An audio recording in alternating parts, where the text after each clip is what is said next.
welcome back. It is Danny Podcast. I'm your host, Danny, coming to you from Windy Cromwell. This is episode 5, season 3, my no contact podcast, which I really cannot believe I'm doing. But you guys know how I feel about doing these pods as therapy. So something happened on the weekend, and I'm going to get into that shortly, but that's contributed to this topic today. Obviously, I always go in with a bit of a need to say something, get something off my chest. That's how we do things here in Danny Land.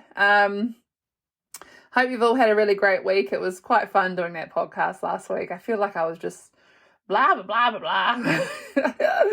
Anyway, we'll get into this one, We've all been there, stuck in the aftermath of a situationship, friendship, relationship, dealing with the silence that follows from no contact. No text, no closure, just nothing. It's frustrating, confusing, and sometimes it hurts more than we'd like to admit. But hey guys, here's the thing. No contact isn't rejection, it's redirection. In this episode today, I'm going to be diving into how to process these emotions, resist the urge to reach out, and most importantly, shift that focus back to you. Because at the end of the day, you deserve more than mixed signals, am I right? Let's get into it. So, no contact after a situationship can be tough. I'm calling it that because that's my situation. You guys can change that word to friendship or relationship. Marriage even, I don't even care. Especially if there were feelings involved or unresolved emotions. And here's some ways to navigate it. So, why am I talking about this today? I was having the best Friday, as I do, living my best life at the local, having a couple of drinks. Got my friend to my right. She's sitting there with her boss. I'm aware that she's sitting over there. She's not at the same table. And in the left, I look out my left eye in the peripheral vision. I see him. I was not expecting to see him. I was like, I haven't seen him in weeks. I thought that this would be somewhat of a different situation. I don't know. It always circles in your brain how you're going to see someone after you haven't talked to them in such a significant amount of time. But man, he was dark. He was cold. It was just not even a thing. Anyway, it turned out he was there for about an hour and then he left. So I was already feeling a bit like, shit, that's not normal. I know his routine. I hated it. I hated every part of it. The next night rolls around on Saturday and me and my friend decide on a whim to go to the nightclub. There's 3 people there and he's one of them. Shock horror, right? No. So even though I'm trying to put myself out there and get social, I keep banging into this bloke. Twice in one weekend is just unhinged. I have kept myself a little bit hidden over the past 3 weekends, 4 weekends maybe, and not being too social just because I don't want to bump into him. The one time I start releasing that energy and being like, I can do this, it's all good. I can at least, put myself out there a little bit more because everyone keeps saying you're not going to meet a bloke when you're working and living in the same house. You don't leave the house. So, yeah, that was a bit annoying. But on the Saturday night, he did the same thing. I had sat down at a table, which was quite far from him. He simply got up from his table, put his drink on the bar and walked out and went home. He wasn't even there for in my understanding, more than 10 minutes, which made me wake up on Sunday and think, holy shit, does he hate me that much? Or actually, is it something else where he just can't be around me because he might, want to say something? I don't know. And so I started spiraling. It was just this whole, I at least thought that we could start to be civil. I'm not a nasty person and I still want to be his friend, irrespective of what he did and how much he hurt me. I've risen up. I've got myself together and this whole no contact thing is just annoying. I at least thought that when this happened in January, he might have said sorry. And then, 4 or 5 weeks later, when I did see him, we had those 2 interactions. The only thing that he took away from that was to remove me off social media. It was too hard. He's guilty. It's too hard for him not to say something to me, but he had to remove me completely, which is just wild. This is a bloke that I've known for 2 or 3 years. He's always been on my radar. I've just been quite aware of his behaviour. I gave him the benefit of the doubt just because I thought he was different. I got a little bit selfish in my own ways because I put a lot of things on the back burner, more or less my social circles, friends, family, everything like that. I was always just making a beeline for him. And that's only from June last year onwards when I came back from Hawaii, and I just sort of decided to pick it up a little bit, stop the whole flirting and whatnot, just actually see what happens, just get to know him. It was the most, like, in my eyes, wonderful experience I'd ever had. He made me feel special, and there was a really weird way of thinking, I don't know how I'd ever detach from this. It's just crazy to think that this happened and all of a sudden we're actually not friends in each other's lives, and I'm struggling with that. It's annoying. It's too smaller of a town to be going through this shit. I'm telling you now. Every time something comes up and I just think, fuck it, I'm out of here, I'm going back to Australia. Must be driving my friends in Australia wild, because I keep going, nah, I've had enough, I'm coming over. So anyway, I've done some buckets on how I'm coping, and I thought I'd share that. Well, am I coping? I think I'm just sharing some ideas that I have been using. Are they working? Not so much, but I'm definitely giving things a go. I do feel like in some ways we got this far without feeling like the heaviness was shit. It's like the adrenaline's worn off, and all of a sudden it's, this person's actually not going to be in your life ever again. So how do you get past those social interactions and then waking up and feeling shit? But there's been twice since this happened where I've thought about messaging him and just thought, all you got to do is drop the message and see what he does. Just actually see what his reaction would be. It'd be interesting. I don't know if I would be able to get back into his life, or he'd consider it. I'm not I don't know. It's difficult. So that's why we're here today. We need to talk it out because I'm struggling. And it's interesting because this situation was only for 6 months, whereas I know people that are listening today that have had, friendships, relationships, marriages, kids, 20 years plus with people. And I can only imagine how you guys get through it. But I also think a breakup is different from no contact. Yes, a big event happened, cut everything completely. It wasn't my fault, so why can't he say sorry? It's weird. Anyway, my first bucket here is to obviously accept the reality of the situation. A situationship by nature often lacks clear commitment. If it ended with no contact, it likely wasn't meant to progress further. And that's actually advice coming from you guys about the universe having some sort of a path for me. If this, wasn't meant to progress further, that's crazy. Because remember, I did the 12 grapes over New Year's, and before by the third day of the new year, he was out of my life. Does that mean that the universe has someone on a white horse that's coming in? Because Chris Stapleton was here over the weekend, the country singer, and the funniest thing was I had this conversation with a bloke on Tinder who was actually going to the concert, and he said to me, Danny, I don't have a white horse, but I've got a white helicopter. Is that okay? And I thought, holy shit. I haven't written down on my manifesting of a husband to have a white horse. That's just a figure of speech. It's romantic, and I feel like I'm a romantic kind of girl. But the fact that he said that, I thought, are you joking? Yeah, let's go on a date in your white helicopter, mate, because I thought that was very creative and I was interested.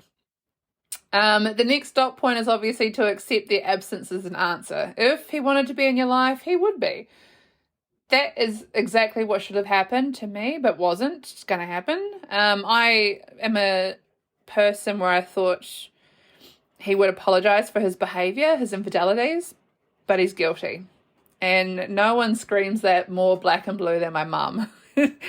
I told her what happened on the weekend, and she basically just said to me, he's so guilty, he can't see past the fact that he ever deserves to be in your life. So he's not going to be.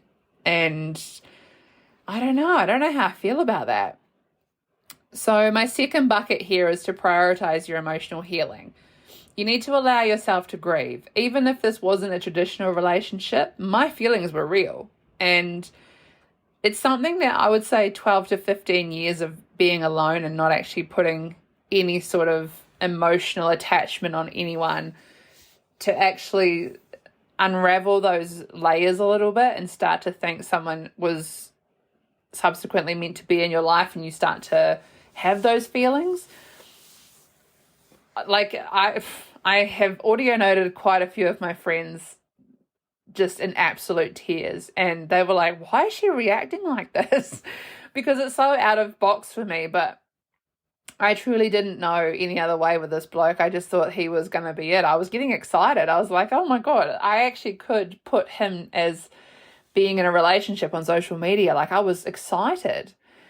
Then it fell to shit. And now I'm just like this box of fluffies that just isn't coping. I don't know. A lot of advice came through about prioritizing the emotional side with writing in a journal. It can help with the process. It can remove those lingering emotions. However, for me, it comes out like verbal diarrhea, and I just think, oh my God, it's just reminding me of how special a person that I felt like he was.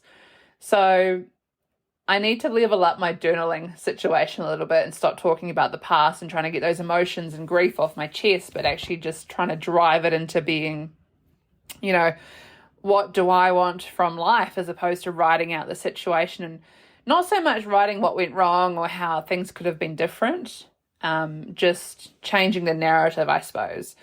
And lastly, prioritizing your emotional healing, you could talk to a friend. For my situation, a lot of people didn't know about this. It was a big secret. There was a small portion of people that obviously found out because I needed to lean on a few people, but it wasn't easy. That discussion was one that came from my guts. And I got a lot of pushbacks, obviously, because I deserve a lot better, and a lot of people had a lot of opinions. So in my case, talking to friends, I wish I could say it was more of a natural, organic thing to discuss. You want people to be excited for you from the get-go, not the end of the situation just because you didn't talk about it. So an outside perspective from me was reassuring that, yes, I had done the right thing, not having contact with him since, even though deep down it was burning the inside of my soul. Step number 3, resisting the urge to reach out. Again, if they wanted to talk, they would. Reaching out might prolong the healing process, and instead focus on why you feel the urge. Do you miss them, or do you miss how they made you feel? I have thought about this a lot, and I do think it's not that I miss him. I miss how he made me feel. Those feelings can't just come from anyone. It takes a special person to make you feel special. So he is a great person. He's just not my person. So those communication styles that we had, I do miss. But it goes the same for everyone in a relationship. It's difficult when something stops and then you pine for it, essentially. I think a really big part of this, and this is not our communication style, but a lot of people use this, is snap streaks on Snapchat. That's a constant form of communication, whether you like it or not. And I've always said to people, do not start a snap streak with someone under the commitment of keeping that shit alive, because once that person may or may not leave your life, that snap streak ends, there's going to be this weird void. And he didn't used to message me in the morning or anything like that. It was more like a lunchtime thing, like a check-in. How you going? How's your day going? But now there's just nothing. And there was times where I'd look at my watch, my smartwatch, and see that he'd messaged, and it'd make me smile. And I was like, oh, what's he thinking of now? What's he messaging now? So now that whole communication's dropped off, it's shit. It's like, where the hell are you going to get it from now? Took me 10 plus years to get it from him. So no, I do miss how he made me feel and those communication styles, but no contact does mean just not reaching out in those difficult times. Bucket number 4 is to redirect your energy. I've had a lot of advice on pouring myself into hobbies, whether it was fitness, work, or creative projects. Investing in self-improvement. This is a time to glow up emotionally and physically. Reconnecting with friends and building strong social circles.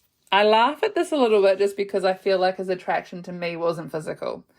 I know it was, but I felt like shallow hell, where I was like, I don't see the attraction physically.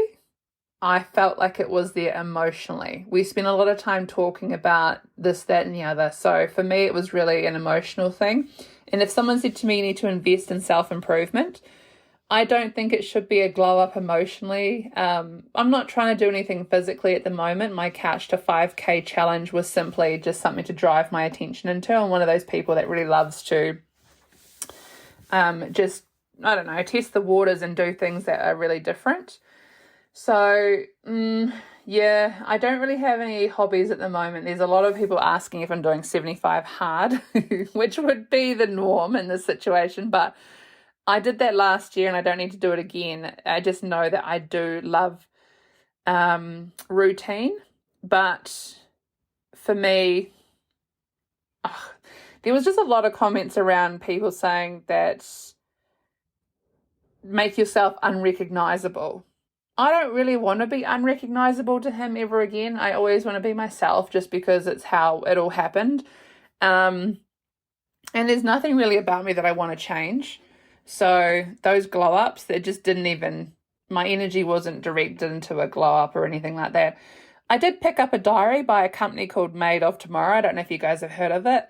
It's a weird company. They do these 3-month diaries. I've got a bright orange one. It says 3 months, 13 weeks, 90 days. And basically it's just where you jot down your routines. And I think it'd be really good for people doing 75 hard just because the time frame is perfect.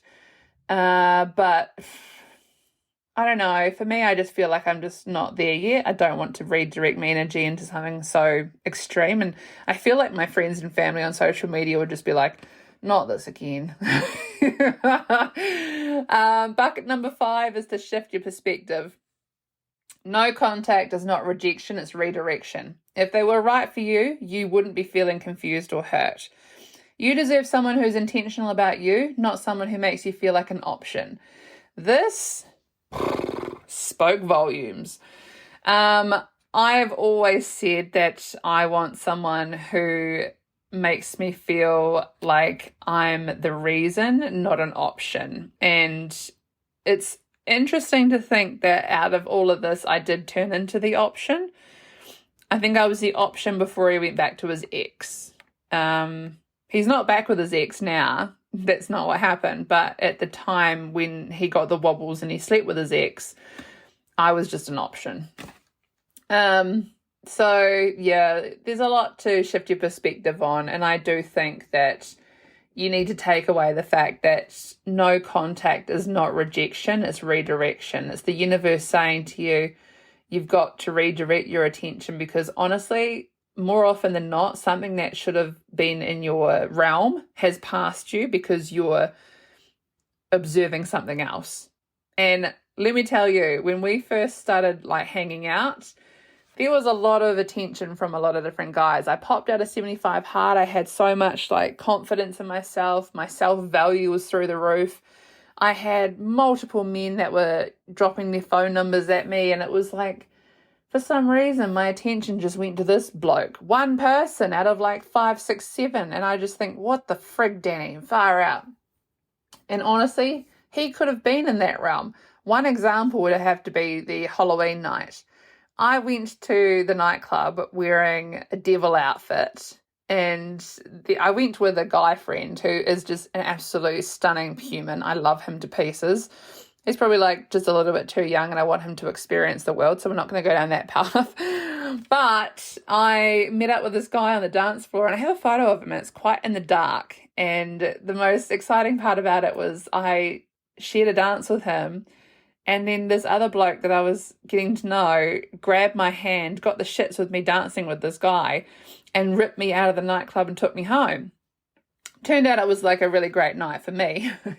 But I still look at it like, damn it, that guy on the dance floor was actually gorgeous. And you know, when I say sometimes, do you miss them or do you miss how they made you feel?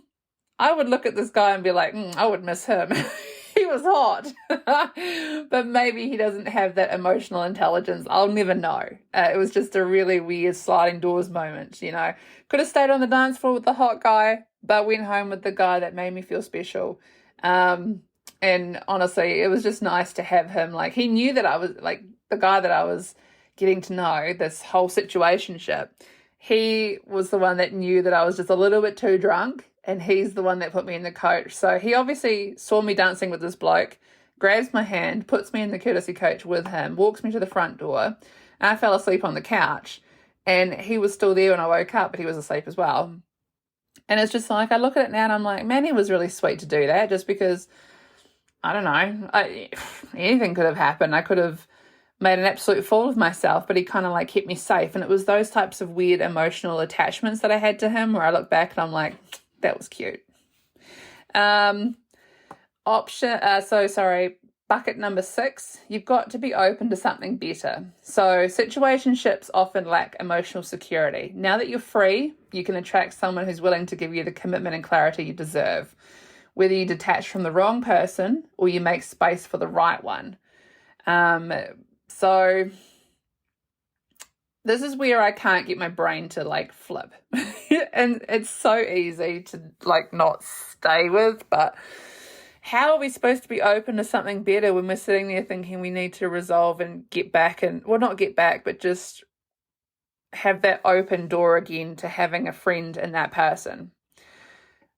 I feel like if I had that doorway still open and I could still communicate with him, I could move on. It's this unknown, weird, shitty territory where I just think, holy shit, I deserve so much more than just what had happened. It's not closure as a sense. So that's why no contact for me is really not a vibe. I don't think it should have ever existed, and it's not a normal way to stop talking to someone. You always need to have that closure. And I think for myself, I actually have PTSD. I had a really great guy probably when I was 18 to 21. I don't know if I talked about him on the podcast. He got caught selling, I think it was B-class drugs to an undercover cop at a bar in Queenstown. Essentially got arrested that night, walked to the airport and put on a plane back to Australia. He meant the world to me. That to me was absolutely no contact. It was like it happened, he was arrested, he was taken away and escorted by the police. So, yeah, that never really eventuated, but we were never friends on Facebook, and we've always just communicated through Messenger just when someone we knew like passed away or if something had happened. He subsequently got married and had a baby, so he's obviously moved on. That's fine. Guys always do. But for me, I was only young. I was early 20s, so it threw me a little bit. And now with this happening, it's like I'm just not deserving of a breakup, an actual like slow release of, okay, this isn't working, let's like do anything but be together. It's just, hi, I fucked up and I'm guilty about it, but I don't want to talk about it. That's kind of how I feel. Like he just got rid of me. I'm just a piece of trash. So honestly, dealing with all of this, it's just not something I'm good at navigating, and I hope that you guys are hopping on board and understanding of how we can be processing this probably a little bit better throughout those 6 ideas. However, I get it, and I've said this before, I'll say it again. However long you've been with someone, in my case it's 6 months, it's meant to take someone 6 weeks, so it's 1 week to every month you're with a person. And I thought I was okay in the 6th week. I thought, wow, this is really cool, I'm actually turning a corner, the clarity is really like lifting, I'm feeling really positive. Boom. I see him and I'm like, ah! I just want to hug him and just tell him that I don't hate him anymore and we can be friends. Let's not like cut off the chain of communication. Why is it when I have a couple of drinks, I'm trying to be like social and having fun and be my normal Danny self, that I feel like I need to message him and just see that he's okay, or just check in and see what he's up to. Does he want a drink or whatever? Like, just know, like, no contact doesn't work for some people, and I'm that person. Anyway, we shall move on just briefly. I have fallen down the romantic comedy realm, and I thought I'd share a movie. The weirdest thing is I saw something on an ad on TV, and I gravitated towards this movie, and I watched it last night, bawled my eyes out. Don't even know why. It was a really slow love story, quite frankly. It's actually called The Idea of You, and it's on Amazon Prime. It's got Anne Hathaway in it, but the bloke that plays the younger dude is really hot. I can't say his name. It's like Nicholas Galdzine. Basically, it's a 40-year-old mother that falls in love with a 24-year-old pop star. She travels the world with him. It's really romantic. It kind of lifted me up a little bit in the sense of you can meet anyone and fall in love with anyone. But there is bits and pieces of the movie that you think, oh my God, that just shouldn't be the reason why things happen.